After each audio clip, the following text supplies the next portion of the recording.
Rush ಐತೆ. ಇಷ್ಟು ದಿನ ನಾನು ಬರೀ ರೋಡಲ್ಲಿ ಮಾತ್ರ ಸಿಗ್ನಲ್ ನಿಲ್ತಾ ಇದ್ದೆ, ಇವಾಗ ಇಲ್ಲೂ ನಿಲ್ಲೋ ಪರಿಸ್ಥಿತಿಗಳು ಬಂದೈತೆ. ಇವಾಗ ನಾವು ಡಿಮಾರ್ಟ್ ಹತ್ರ ಬಂದಿದ್ದೀವಿ, ಯಾಕಂದರೆ ಮೊನ್ನೆ ಪರ್ಚೇಸ್ ಮಾಡೋಕ್ಕೆ ಬಂದಿದ್ವಿ.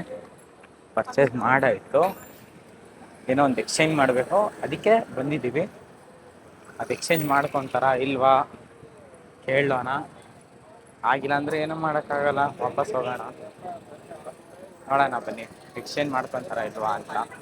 ಇವತ್ತು ಬರೀ ಸ್ಯಾಟರ್ಡೆ, ಹೆವಿ ರಶ್ ಇದೆ ಡಿಮಾರ್ಟ್. ಇವಾಗ ಕೇಳ್ತಾ ಇದ್ದಾರೆ. ಏನಂದ್ರಮ್ಮ ಮಾಡ್ಕೊಡ್ತಾರಂತ, ಫುಲ್ ಹ್ಯಾಪಿ ನೋಡಿ. ನಮ್ಮ ಅಮ್ಮನ ಸಂತೋಷ ತಡೆಯೋಕ್ಕಾಗ್ತಾ ಇಲ್ಲ. ನೀವು ಯಾರಾದರೂ ಈ ಥರ ಮಿಸ್ ಆಗಿ ಪ್ರಾಡಕ್ಟ್ ತೊಗೊಂಡ್ರೆ ನೋಡಿ, ಡಿಮಾರ್ಟಲ್ಲಿ ಎಕ್ಸ್ಚೇಂಜ್ ಮಾಡಿಕೊಡ್ತಾರೆ. ಇಲ್ಲಿ ಕಸ್ಟಮರ್ ಕೇರಲ್ಲಿ ಮಾತಾಡಬೇಕು. Return of goods to be done within 7 days from the date of purchase along with the ಅಂತಮ್ಮ 5 minutes. ಏಂತಿಗೆ 5 ಮಿನಿಟ್ಸು ವೆಯ್ಟ್ ಮಾಡಿ. ಓಕೆ, ಕರೀತಾರೆ. ಏನಕ್ಕಂತೆ? ಬೇರೆದು ಇದು ಮಾಡ್ತಾರೆ. ಓಕೆ, ಬೇರೆ ಕಸ್ಟಮರ್. ಇವಾಗ ಅವ್ರು ನನ್ನ ಕರೆದ್ರು, ಹೋಗ್ತಾ ಇದ್ದಾರೆ ನಮ್ಮಮ್ಮ. ಏನು ಕೇಳಬೇಕು ಅಂತ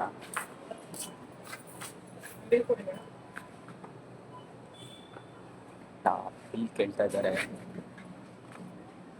ಎಕ್ಸ್ಚೇಂಜ್ ನಾವು ಗೋಧಿ ಹಿಟ್ಟು ತಗೊಳಕ್ಕೆ ಮೈದಾ ಹಿಟ್ಟು ತಗೊಂಡಿದ್ದೀವಿ.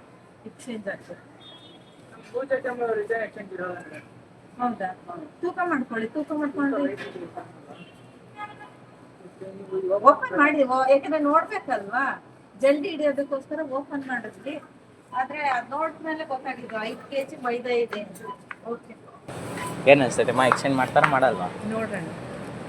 ನೋಡೋಣ, ಕಾನ್ಫಿಡೆನ್ಸ್ ಇಲ್ಲ. ಇವಾಗ ಅಕಸ್ಮಾತಾಗಿ ಅವ್ರು ಎಕ್ಸ್ಚೇಂಜ್ ಮಾಡ್ಕೊಳ್ಳಲ್ಲ ಅಂದರೆ ಏನು ಮಾಡ್ತೀಯಾ? ರಿಟರ್ನ್ ತಗೊಂಡು ಮಾಡ್ಕೊತಾರೆ. ನೆಕ್ಸ್ಟ್ ಟೈಮ್ ಸ್ವಲ್ಪ ನೋಡ್ತಾ ತಗೋಗಿ. Okay sir. ಇವತ್ತು ಬಿಲ್ ಆಗಿರುತ್ತೆ ರಿಟರ್ನ್ ಮಾಡ್ಕೊಡ್ತಾ ಇದೀವಿ. ಬೇರೆ ಬಿಲ್ ಆಗಿದ್ರೆ ರಿಟರ್ನ್ ಆಗಿಲ್ಲ. ಈಗ ಇದನ್ನ ನೀವು ಇಲ್ಲೇ ಇಟ್ಕೋತೀರಾ? ನಾನು ನಿಮಗೆ ಕ್ಯಾಶ್ ರಿಟರ್ನ್ ಮಾಡ್ಕೊಡ್ತೀನಿ. ಕ್ಯಾಶ್ ಕೊಡ್ತೀರಾ? ಹಾಂ, ಇವಾಗ ನಿಮ್ಗೆ ಯಾವ್ದು ಬೇಕೋ ರೈಟ್ ಚೆಕ್ ಮಾಡ್ಕೊಂಡ್ರೆ ಮತ್ತೆ ನಮ್ಮ ಫ್ಲೋರ್ಗೆ ಆಗ್ತದೆ ಅಲ್ಲ, ಮತ್ತೆ ಇನ್ನೊಬ್ಬರು ಕಸ್ಟಮರ್ಗೆ ಏನು ಪ್ರಾಬ್ಲಮ್ ಆಗ್ಬಾರ್ದು. ಅದಕ್ಕೆ ಅದು ಓಪನ್ ಮಾಡಿದ್ದು ಒಳಗೋ ಚಾನ್ಸಸ್ ಇರುತ್ತೆ. ಅದಕ್ಕೋಸ್ಕರ ನೀವು ಅಲ್ಲೂ ಓಪನ್ ಮಾಡಿ ಇಟ್ಟಿರ್ತೀರಲ್ವ, ಅದು ಜಸ್ಟ್ ಓಪನ್ ಮಾಡ್ತೀವಿ, ಮುಟ್ಟೇನಾಗ ಹಾಕ್ತೀವಿ. ಯಾವ ಜನ ನಿನ್ನೆ ಮೊನ್ನೆ ಇರಲ್ಲ. ಇಲ್ಲಿ ಸೈನ್ ಕೂಡ ಮಾಡಬೇಕು. ಅವ್ರನ್ನ ಆ್ಯಕ್ಚುಲಿ ಕೇಳಿದ್ರಿ ಏನೇನು ಪ್ರಾಬ್ಲಮ್ಸ್ ಆಗುತ್ತೆ ಅಂತ. ಅವ್ರ ಮೇಲ್ಗಡೆ ಇರೋ ಮ್ಯಾನೇಜರ್ಗಳೆಲ್ಲ ಕ್ವಶನ್ ಮಾಡ್ತಾರಂತೆ ಅವ್ರನ್ನ. ತುಂಬ ಕಷ್ಟ ಇದೆ ಡಿಮಾರ್ಟಲ್ಲಿ. ಗೈಸ್, ಇವಾಗ ನಾವು ಮೈದಾ ಹಿಟ್ಟು, ಮೈದಾ ಹಿಟ್ಟಲ್ಲಿ ಗೋಧಿ ಹಿಟ್ಟು, ಇವಾಗ ನಾವು ಗೋಧಿ ಹಿಟ್ಟು ಒಳಗೆ ಬಂದಿದ್ವಿ. ಎಕ್ಸ್ಚೇಂಜ್ ಆಯಿತು. ಎಕ್ಸ್ಚೇಂಜ್ ಆದಮೇಲೆ ಇವಾಗ ನಮ್ಗೆ ಏನು ಬೇಕಾಗ್ತಾವಲ್ಲ, ನಮ್ಮಮ್ಮ ಕೆಳಗಡೆ ಗೋಧಿ ಹಿಟ್ಟು ತೊಗೊಳ್ತಾರೆ. ನಾನು ವಾಲ್ನಟ್ಸ್ ತೊಗೊಳಕ್ಕೆ ಬಂದೆ. ನಮ್ಮ ಮಕ್ಕಳು ಬೇಕಂತೆ ವಾಲ್ನಟ್ಸ್, ದೊಡ್ಡದೇ ತೊಗೊಂಬಿಟ್ಟಿದ್ದೀನಿ. ಹೆವಿ ರಶ್ ಐತೆ. ಇಷ್ಟು ದಿನ ನಾನು ಬರೀ ರೋಡಲ್ಲಿ ಮಾತ್ರ ಸಿಗ್ನಲ್ ನಿಲ್ತಾ ಇದ್ದೆ, ಇವಾಗ ಇಲ್ಲೂ ನಿಲ್ಲೋ ಪರಿಸ್ಥಿತಿಗಳು ಬಂದೈತೆ. ಹೆಂಗೈತೆ ಅಂದರೆ ಟ್ರಾಫಿಕ್ ಜಾಮು ಬರೋಕ್ಕೆ ಇಷ್ಟ ಆಗಲ್ಲ. ಅದಕ್ಕೆ ವೆಡ್ನೆಸ್ಡೇ ಬಂದೆಲ್ಲ ಶಾಪಿಂಗ್ ಮಾಡ್ಕೊಂಡು ಹೋಗ್ಬಿಟ್ಟೆ.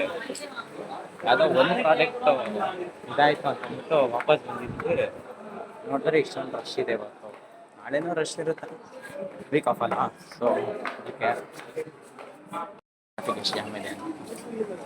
ಇದೆಲ್ಲ ವೆಹಿಕಲ್ಸು ರೋಡಲ್ಲಿ ನಿಲ್ತಾ ಇಲ್ಲ, ಡಿಮಾರ್ಟ್ ಒಳಗಡೆ ನಿಂತೈತೆ ಅಷ್ಟೇ. ಡಿಮಾರ್ಟ್ ವೆಹಿಕಲ್ಸ್ ಆಗಿದೆ ನೋಡಿ. ಈ 3 ಐಟಮ್ಗೆ 529 ರೂಪಾಯಿ ಆಗಿದೆ.